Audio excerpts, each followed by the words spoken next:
Hello and welcome back to Pronunciation with Emma, or welcome if you're right.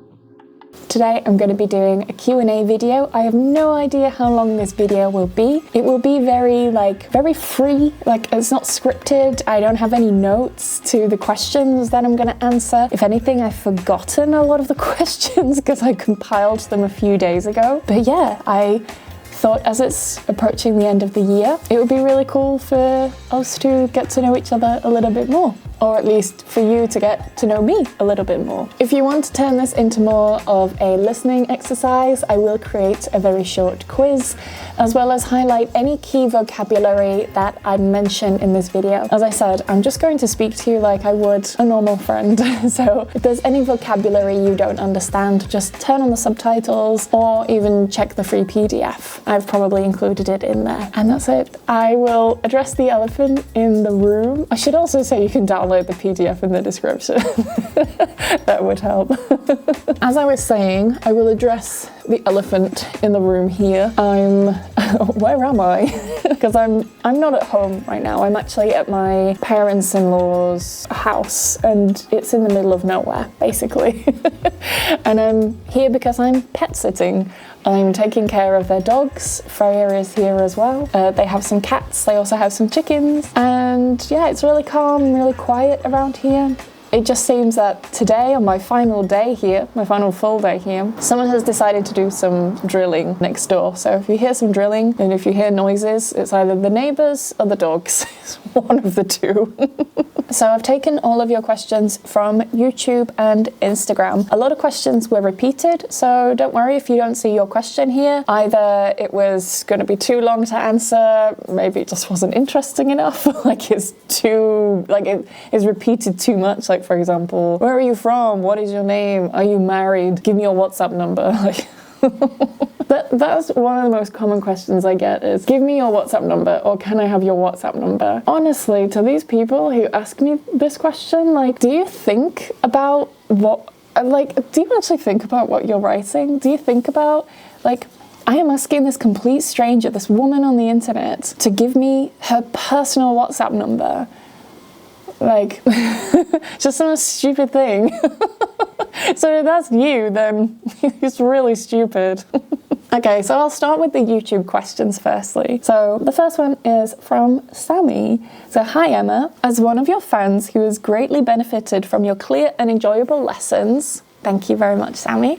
I'd love to know what inspired you to focus specifically on teaching English pronunciation, and how do you come up with methods that make learning both fun and practical at the same time? I feel that this is what makes your channel unique and beloved, or beloved. Thank you very much. I would say the reason why I focus specifically on teaching pronunciation is because many years ago, when I was only teaching one-to-one lessons, we're talking 8 years ago at least, in my one-to-one lessons, I found that a lot of students who moved from abroad to live in the UK had a lot of problems understanding me and understanding certain people and certain accents in the UK. So, for example, I remember in one lesson in particular, I said to the student, "Oh, did you come by car? Or did you take your car?" or something like that. And they were like, "Car? Car?" I said, "Yeah, a car." And they were like, "Car?" They just had no idea what I was saying. And this student was B2, C1 level, so they knew the word car. And I thought, this is very unusual. So I wrote it down on the board and I wrote car. And they were like, "Ah, car." And I was like, "No, it's not car, it's car." In the UK we say car, at least where I was living at the time they said car. Of course, there are different accents, don't cancel me. And this student just couldn't believe that they'd missed such a basic word. I thought, there's clearly something here, there's a problem here. So I went on YouTube and I was looking for pronunciation lessons to help them with their listening and also help them with their pronunciation as well. There are dog hairs everywhere, oh my goodness. At the time when I went onto YouTube and tried to find lessons, I couldn't find anything. I also need to watch my mic.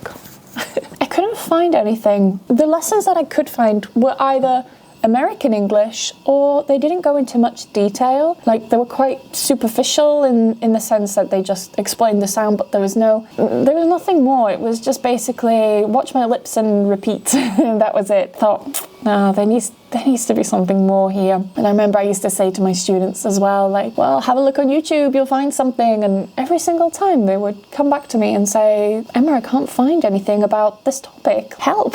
So it got me thinking, okay, someone needs to create a channel that helps people with their pronunciation. I remember as well when I first started my channel, I was told by a lot of English teachers who didn't have YouTube channels, you know. They all said, like, don't niche down like that. It's better if you appeal to a wider audience. You should teach like grammar and vocabulary and everything. I said, no, but I have more of an interest in teaching pronunciation. I think there's a real gap for this, like there's a need for this. And many teachers who teach English don't know about pronunciation. It's not something that's heavily covered on English teaching courses. Like, for example, when I took the Cambridge CELTA teaching qualification, there was like an afternoon of pronunciation and it was very, very swept over. Like, it wasn't important at all. Yeah, I think there's something very broken about that. Like, I think this is why as well a lot of schools focus mostly on grammar and vocabulary rather than speaking and pronunciation. But then what happens is you end up with generations of people, millions of people who can write and read and know grammar very well, but they can't speak, and it's crazy. It shouldn't be like this, and I wanted to change that. And how do I come up with the methods? I don't know, actually. I just come up with them by myself. I think I just have a weird brain. I have a brain that kind of thinks differently. I'm quite visual. I come from an artistic background, so I tend to think about things in a very different way. I like to think about things in a different way. I like to challenge different ways of doing things, and I guess that's the simplest answer. And sometimes as well, when I struggle to explain a sound to students, I would look at speech therapy videos online. Like, this was many years ago, and a lot of techniques that I discovered and that I use now are from speech therapists. So thank you to the speech therapist community. Grace, hi Emma, thank you for your pronunciation lessons, which are very useful for me. Thank you, Grace. I wanted to ask you, is pronunciation really that important? Yes, it is. That's a simple answer. If you speak understandable English, isn't that enough? Of course, yes, that's enough. I think maybe what Grace is doing here is she's confusing pronunciation and accent. Pronunciation is important. Pronunciation is the way that you say the words. In order to be understood, you need to make sure that your pronunciation is correct. Let's say, for example, the word chair. Let's say I pronounce it as care, yeah? That's not right, and people aren't going to understand me unless I give context. Like, yeah, I'm sitting on the chair. I'm sitting on the chair. Then you know I'm trying to say chair, but it's the wrong pronunciation. However, accent refers to the way that you say something, depending on where you're from, your social class and status, your education level, and so many other factors. So is pronunciation important? Yes. If you want to be understood by people, yes. Is accent important? Yes, it's also important, but probably not for the reasons that you're gonna start cancelling me for. I believe accent is important because it plays a role in giving you an identity. So if, for example, you're from Spain, okay, imagine you're from Spain, and you speak English with a Spanish accent, your pronunciation is clear, you say chair instead of chair, which is fine. People will understand you, it doesn't matter. But it's not, in my opinion, it's not necessary to change your accent and try and sound native, if that makes sense. So when you're speaking English, it's not vital that you try and sound as native as possible. You should only aim for that if you really, really want that. But do keep in mind that it's quite stressful to try and speak like a native. And you also need to define for yourself, what does speaking like a native actually mean? Because when it comes to Spanish, when I listen to Spanish speakers speaking Spanish, they make a lot of mistakes. They spell things incorrectly. A lot of their grammar is very mixed up, especially in Catalonia where I live. They use a lot of catalanismos, like a lot of Catalan-fied words in Spanish. And you need to think, do I want to speak like a native like them with incorrect grammar and catalanismos and stuff, or do I just want to speak my way and be understood? I mean, I'm going to leave that question out there for you to think about. So to continue with Grace, she says, is it a bad thing to pronounce slightly differently as long as it doesn't prevent understanding? It's fine to change and have a different accent if that's what you're saying, Grace. It's fine to have an accent. There's no shame in saying chair instead of chair or chair. It doesn't matter, so long as you're understood. But if you start saying things like care when you mean chair, then that's going to be a problem and it's going to cause misunderstandings. After all, the accents we have are part of our identity. Exactly, Grace. Exactly. Yeah, I said that before I even finished reading your comment. So please note that I'm not criticising your work. I find it very useful. Please continue. Thank you very much for your permissions. I just wanted to ask you this question because sometimes people can feel self-conscious about speaking with an accent. Thank you. As I said, Grace, I think here you're mixing pronunciation and accent. They're two different things. And I think they're both important, but for completely different reasons. That's my answer. How many languages do you speak? And tell us about your experience of learning them. I always find it tricky trying to answer this question of how many languages I speak. I speak English fluently, as you know, and I also speak Spanish to near fluency. Okay, depends on the context, depends on the grammar that I need to use. But I can definitely get by, and I've had very complex conversations in Spanish. Perfectly? No. But I don't even have perfect conversations in English, so it doesn't matter. My experience of learning Spanish started when I was 19. I started going to classes because, at university, I should say, because I was going to study in Spain the year after. So in preparation for that, I took some Spanish classes just to give me a basic level of Spanish to help me survive. Then when I arrived here, I arrived in Tarragona and I realized, a lot of stuff is in Catalan. I then had to start learning Catalan very quickly. I found that really hard. I found it really, really difficult learning Spanish and Catalan as a beginner in both languages, and also they were my first proper second languages. Of course, I'm not going to include French from school because, I mean, I didn't learn anything in school. And I had a really bad experience with learning Spanish and Catalan together. I had an even worse experience with Catalan because in my classes, there was a group of Italians, and no hate to Italians, it's just this group of Italians that were in the class. They would laugh every time I spoke because, of course, I had an accent. Sorry, I just had to stop then because the dog started barking. Such a pain in this neighborhood. Like, people don't correct their dogs if they start barking here. But anyway, I had this experience in my Catalan classes where this group of Italian girls would sit and laugh at me because I had this English accent every time I spoke in Catalan, and it really affected my confidence. I struggled a lot with Catalan in the beginning. Now I understand Catalan absolutely fine, but yeah, I really did not like my lessons, and my teacher didn't speak any English either, and the lessons were all in Catalan, so it was really hard. It was way too much. It was way too much for me. Like, I'm all for total immersion, but when you're an absolute beginner and it's your first second language, it's really intimidating and really scary. It's not nice. These two are so crazy. So yeah, I ended up sticking with Spanish because I met my boyfriend and he's from Spain. So I continued learning Spanish even though I moved back to the UK. I didn't continue with Catalan, but I sort of absorbed Catalan. Like, it was very passive. I would read the news in Catalan or listen to whatever in Catalan. Are you having a drink? Oh. My listening for Catalan got very, very good. You know, I would say it's like a B2, C1 level. It depends. I would say confidently I can say it's like a B2 level of listening. But speaking in Catalan is an absolute zero. It's like A1. Probably below A1. Because I just don't speak Catalan, but I understand it. So don't speak Catalan around me and talk badly about me because I'll understand you. The next languages were German, and I started, well, actually it was French. I started learning French because I was working for a company teaching English by telephone, imagine. So if I had to explain something, it was all by telephone.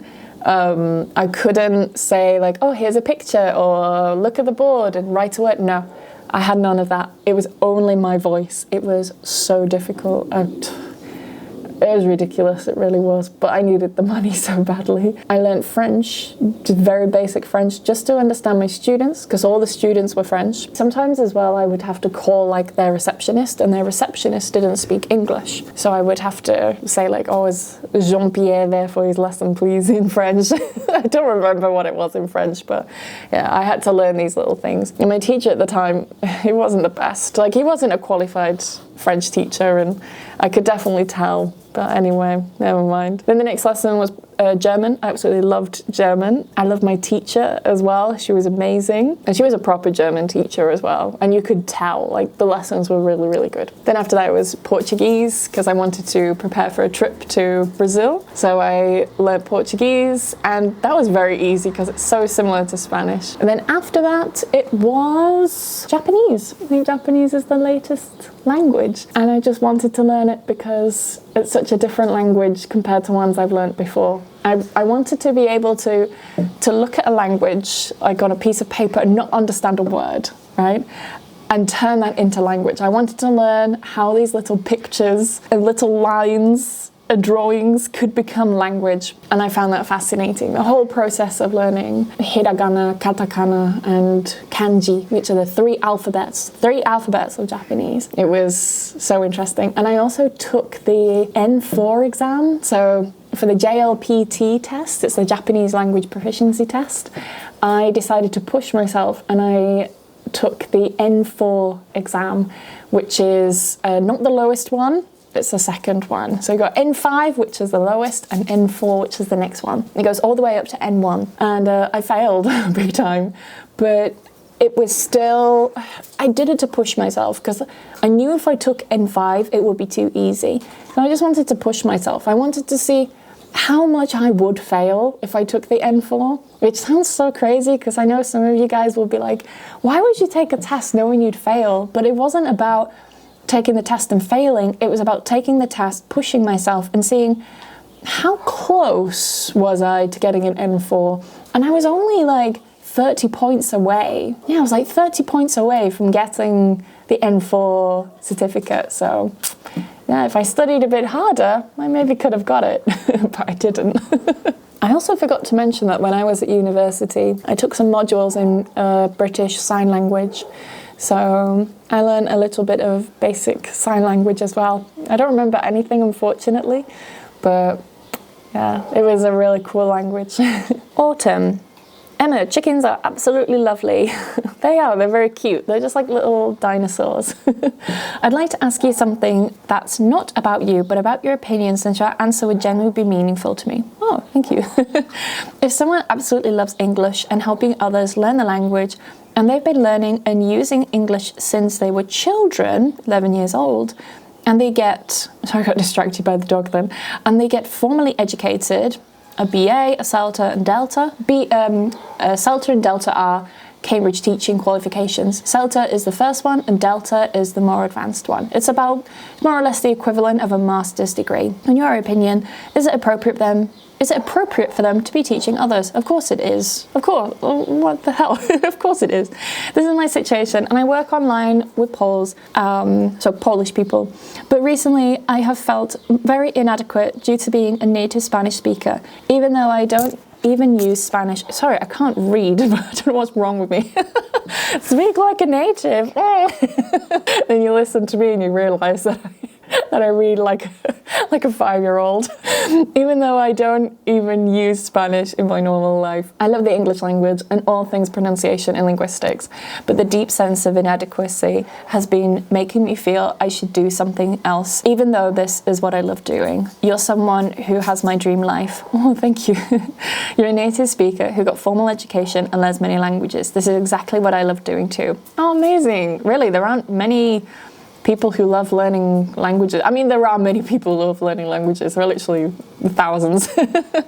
But yeah, sometimes when I mention to people I like learning languages, they're like, why? Why would you learn Japanese? You don't need Japanese, why would you learn it? I'm like, why not? Because I like it. It's a good mental exercise. For me, it's like mindfulness or something, like sitting with my Genki book and doing the grammar. Like, it's nice. I like it. So to answer your question, in your opinion, is it appropriate for them to be teaching others? Of course. If you're able to speak English to, I think it's at least like a B2 level, C1 and above, you know, is absolutely fine. More than fine if it's C1 and above. And you have a CELTA and you have a Delta, that means you're already qualified. You need to remember that the world, how do I put this? The majority of English speakers in the world are never going to actually speak to a native English speaker. Most English communication around the world happens between non-native speakers. For example, there are people who go traveling for business, they go to different countries, they do a business meeting. You'll have someone, for example, going to China from France, they're going to do the business meeting in English. English is the language of business. English is the language of the internet. I wouldn't even worry about feeling inadequate as a flight because a lot of your students, very few of them are going to come into contact with native. So what advantage does it give them having lessons with a native speaker? It's interesting, is this question and this whole debate. Like which is better? Who makes the better teacher? A native speaker or a non-native speaker? For me, I think there are advantages and disadvantages, can't even speak, to both. The world needs non-native English teachers. The world needs non-native English teachers. You have something that I will never have, and that is the fact that you learn English as a second language or third language or fourth, whatever. You learnt grammar rules, you learnt vocabulary, you learnt these things, and you're able to pass on these techniques and this knowledge to the next generation of people. I was born with it and I grew up speaking it.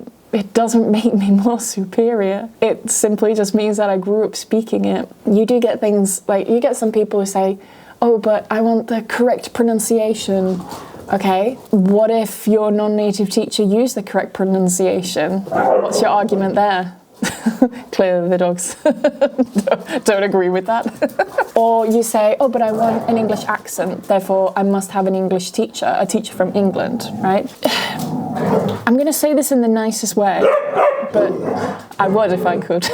Chicas! Try and say it again without being interrupted. I'm going to say this in the nicest possible way, but having a native English speaking teacher does not guarantee you a British accent. Breathing the same air as a native speaker does not guarantee that you will absorb all the culture. It does not guarantee that you will sound like the Queen or the King of England. Doesn't guarantee that. What is going to help you sound more native and have a more British accent, if this is your goal, is by working with a teacher who understands pronunciation and who understands sound. If having a native English teacher meant that you would get a British accent or the accent of that teacher, then wouldn't that mean that all of you who are watching my videos would speak with British, like perfect British accents? Or that if you had classes with teachers, we would all speak with like native like accents? It's just something for you to think about. Like, it's just such a crappy marketing tactic, oh my god, that schools and teachers use to basically get your money when they say things like, we have native teachers. With native teachers you will learn faster, with native teachers you will get the accent. If that were the case, oh my god, these two are driving me crazy. They're like fighting. Don't worry, it's not a bad fight, they're playing. But if that were the case, everyone would sound like a native speaker, right? It's just something to think about.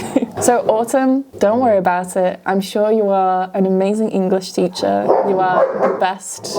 Even the dogs agree. You are the best. You have a CELTA, you have a Delta. You learn multiple languages. You're a fantastic teacher. Don't doubt yourself. For the longest time, I doubted myself that I was a good teacher. It's normal to have doubts, but it's usually the people who have doubts about their skills and abilities that end up making the better teachers, because you put more time and effort into improving your skills. The teachers who already think that they're the best, they don't do anything to keep improving. They just keep going through life. So, like, as the same, they never improve. So, by questioning yourself and being doubtful, you're already one step ahead of many other teachers. Uchiha, oh my goodness. So many questions. Okay, I'm going to do a rapid fire round here. So, question 1, if you had a death note, would you use it to kill bad people? Yes, of course. What would you do if you were in Itachi's situation and had no alternative options? I don't know. That's my answer. If you had to choose between two options, which one would you pick? Choice 1, a peaceful world for humans without any animals, or choice 2, a peaceful world for animals without any humans. I know you love animals, which is why I'm asking you this question. So if you're saying that, then you know which one I'm going to go for. Honestly, I would go for choice 2. I would rather have a peaceful world for animals because I think humans do enough to destroy the world. We kill animals, we eat their dead bodies, we destroy rainforests just so we can have fields to feed animals that we're going to kill later. And it's just so stupid. Like, humans are so stupid, I swear. Tell me a secret about yourself that no one knows. I can't whistle. Number 5, have you taken any communication courses? I know loads of people who've done communication courses, but they can't hold a candle to your speaking style. Thank you very much. I love your speaking style. You sound so happy when you speak, and I really love it. Oh, thank you. No, I haven't. It's just how I naturally am. Just naturally charismatic. And finally, question 6, your channel earning per 1,000 views? I actually don't know. I don't know. But I can be very honest with you and tell you it's not that much money. On YouTube, you don't actually make that much money for anything anymore. The money that I make on YouTube, it doesn't even pay my rent. That's how low it is. So yeah, if you see the millions of views on my YouTube channel, it means nothing. I'm not making millions off my YouTube videos, definitely not. I wish I were. I wouldn't have to teach. I could just do more YouTube videos. Okay, let's head over to Instagram. Adam, there's quite a lot of questions here. Again, I'll do rapid fire. I'll start with question 4. Which is your favorite mode of transport? Bus, car, train, or motorcycle? I'd say car, but I don't like driving. I'm definitely a passenger princess. 5. Apart from dogs, cats, and hamsters, which other pet do you like to have? Or which other pet would you like to have is probably a better way to phrase the question. Oh, I don't know. I quite enjoy having chickens. Like here where I am right now, they have chickens here. They're really cute. They're just like little dinosaurs. And they're really soft, the chickens. They're just so cute and so lovely. Like, honest to God, I don't know how people can eat them because they're like little dogs. Just so cute. What's something you always wanted to buy since childhood but haven't bought yet? Nothing. I'll be really honest with you. Absolutely nothing. I'm not really into like buying lots of things. I'll be very honest. I just buy what I need. I don't like buying excessively. I don't like lots of waste. I just buy what I need. And as a kid, I always got what I needed. I didn't always get what I wanted, but yeah. I guess as an adult, it would be going on trips, like traveling, but I buy that for myself. There's nothing that I want that I haven't bought for myself yet. So yeah, nothing, I guess is the answer. As an adventurous girl, what's the most adventurous activity you've tried yet and haven't tried yet? Oh, I have no idea. I'm not an adventurous girl at all. I always say to people, I don't like anything between my feet and the floor. So I don't like, apart from shoes, like I don't like, oh my God, Freya is chewing something. Freya, Beneki. Oh my God, I don't know what she has, but I don't think she should have this. Oh my God, I have no idea what this is. I feel like a beauty YouTuber. And today's product, disgusting. I'm gonna wipe my hand on the door. You see her ear. So yeah, as an adventurous girl, nothing. That's my answer, absolutely nothing. What's one book you can suggest anybody to read? I would highly recommend people read 4,000 Weeks.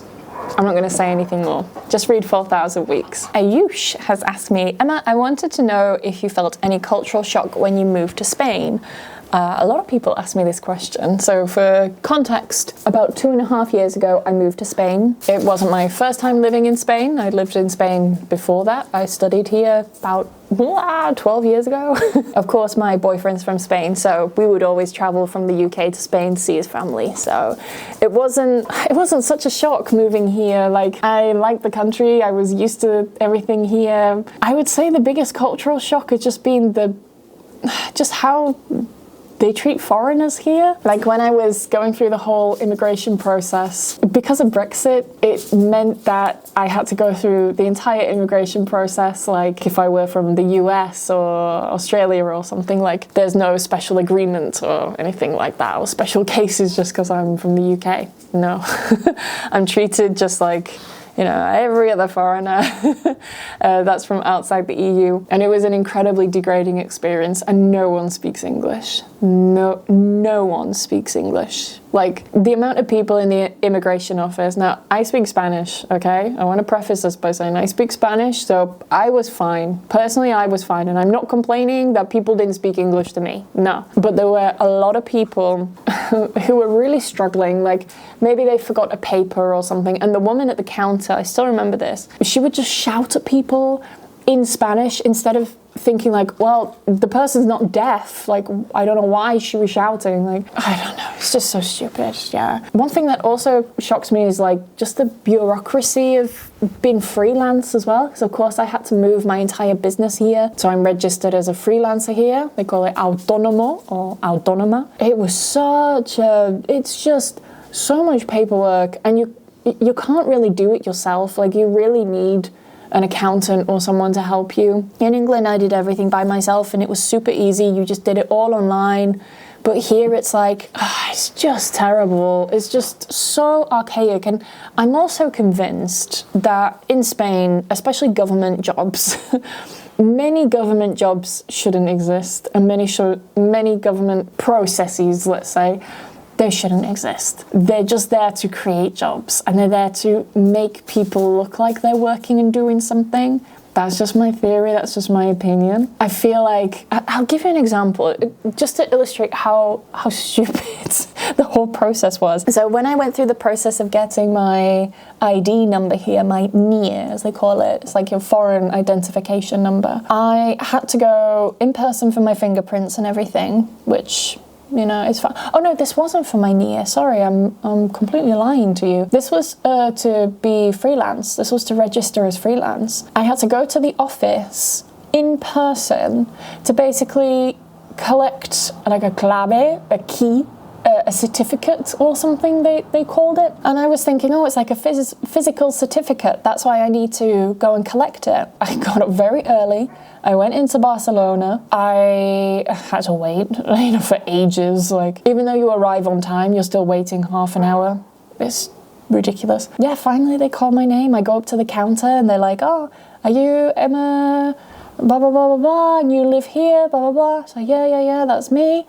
I said, okay, I've just emailed you the certificate. Like, okay, don't I get anything? And he was like, no. And he sort of looked at me like I was stupid, like, what do you mean, get anything? Stupid foreigner. I was just so shocked. I was like, why on earth do I need to go in person? This is so stupid. This is just so stupid. And again, it just reinforces this belief that I have of like, the Spanish system, they just create jobs for the sake of creating jobs. And they just pretend that people are doing something, but people aren't doing it. The guy literally looked at me. Yeah, just said, oh yeah, what's your name? I had to like give my ID card. And then he emailed me. Like, it's just so stupid. So yeah, that's a big culture shock. Just how backwards and archaic the bureaucracy is here. Also, people are damn rude in supermarkets. Like the checkout, the people who work on the checkouts, the cashiers, they're so freaking rude here. They're so rude. And yeah, another thing is the racism here. God, people are just so racist. Like, it's incredible. And people will defend it and say, oh, it's not racist. No, it's not racist, it's a joke. No, it's racist. Like, some of the stuff I've heard is incredibly racist. How did you develop a love for English, Emma? Probably when I was at university is when I became more interested in language. I studied English language during my A-levels, which is what you study when you're 16 to 18 years old in England, kind of in preparation for university. I enjoyed it. I got high marks on my exams, and I really enjoyed like analysing language and seeing how language changed and the history of English. And when it comes to studying linguistics, it's not just studying language, you're studying psychology, you're studying society. Like, there's so much around studying language and linguistics. So, and it just encompassed everything that I really liked. So have you always had it as a kid? No, well, I answered that question, so I haven't always had it as a kid. Definitely not. Holly asks, what is your favorite accent? Do you remove students? Oh, do you remove? Oh, I guess I mean recommend. Do you recommend students learn a specific accent, British, American, etc.? And how many languages do you speak? Well, we talked about how many languages do I speak on? English and Spanish I speak quite fluently. My favorite accent, I really like the New York accent where they don't say like coffee, they're like coffee, New York. Like they speak like this. It's like, you know, from gangster movies. I just love it. I just think it's such a cool accent. And whenever I hear someone speaking with that accent, I just love it. It just does something to me.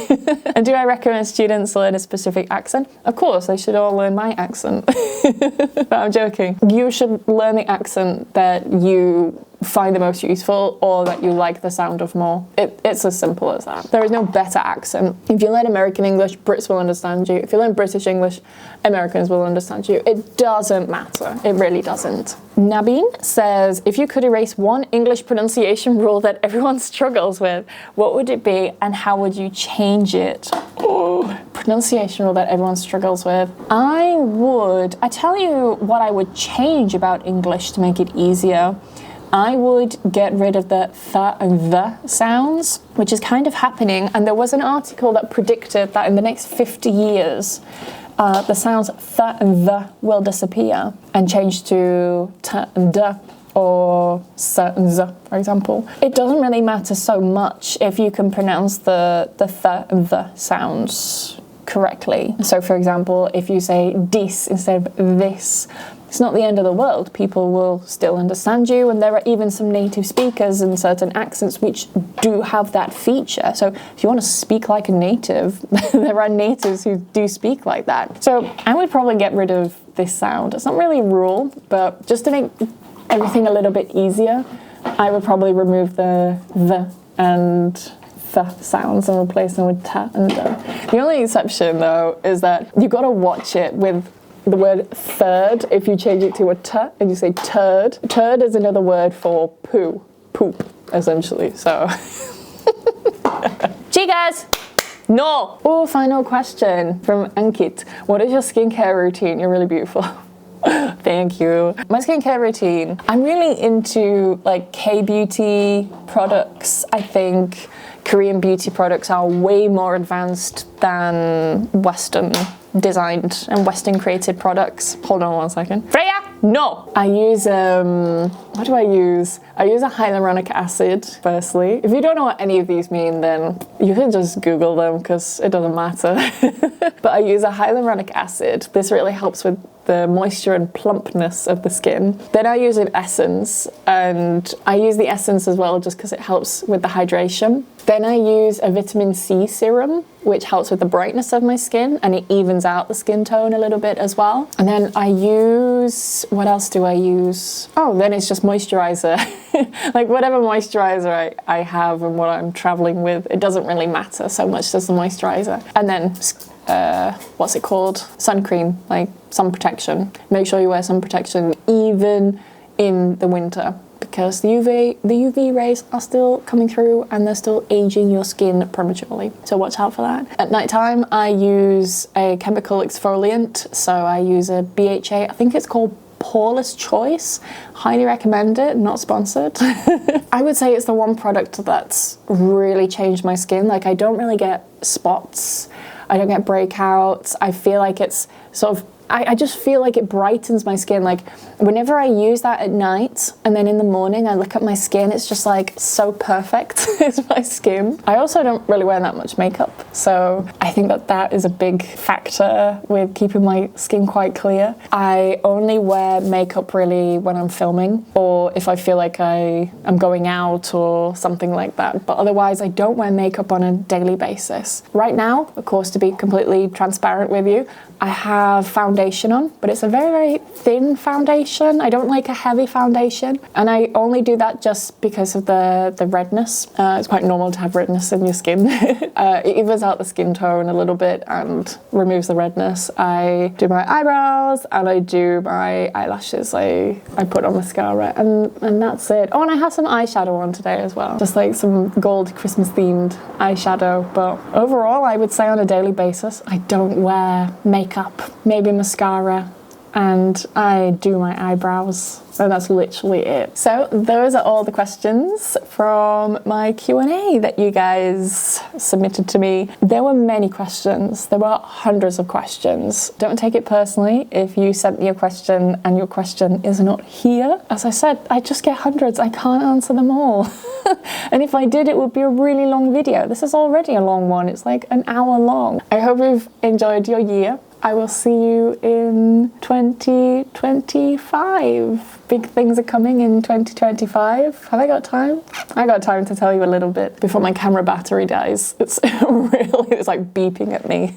I plan on launching more courses to help people with very specific needs in terms of pronunciation. So these will be live classes, so you will be with a teacher. I don't know whether you'll be with me, but you'll definitely be with a teacher, and it will be live and in small groups. And again, very, very specific. That's the plan. Because of such a high demand, I'm also considering doing one-to-one lessons. Oh, I just feel like a bug went up my nose then. No, I think it was a dog hair. It's just dog hairs everywhere. Yeah, I'm also planning on doing one-to-one lessons as well. So in the past, I used to do one-to-one lessons. I stopped simply just because I got too busy. I just couldn't do them anymore. They were too mentally draining. It was just too much. I was too tired. I wasn't giving my best in the lessons. I wanted to give my students the best, and I felt that because I was so busy with the pronunciation hub and YouTube and other things, I couldn't do it anymore. So I stopped.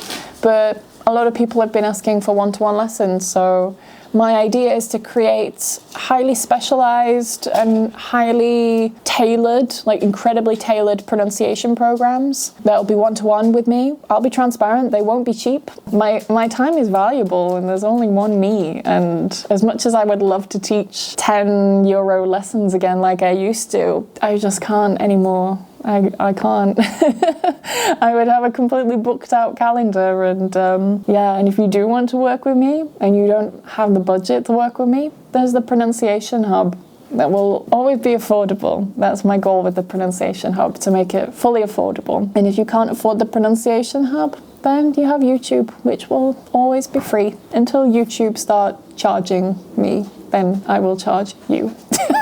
So thank you very much for listening. If you want to practice your pronunciation, then this is the worst outro. What am I trying to say? If you're interested in improving your English pronunciation and you'd like weekly lessons to help you with that, then you can subscribe to my channel. If you've enjoyed this, then you can hit the like button as well. It will really help me out. Remember, you can also download the PDF version of, I'd say the lesson notes, but they're not really lesson notes, the quiz. If you want to test your listening skills, then feel free to download the quiz. I will also put some vocabulary from today's lesson in there as well. And that's it. It won't be all the vocabulary, but it will be some vocabulary that I think will be useful to you, and will be vocabulary that you've probably not heard of before. And you'll be able to hear it in context because you'll have heard it here in this video. Anyway, thank you very much for watching, and I will see you in 2025. Have a wonderful new year. Bye bye.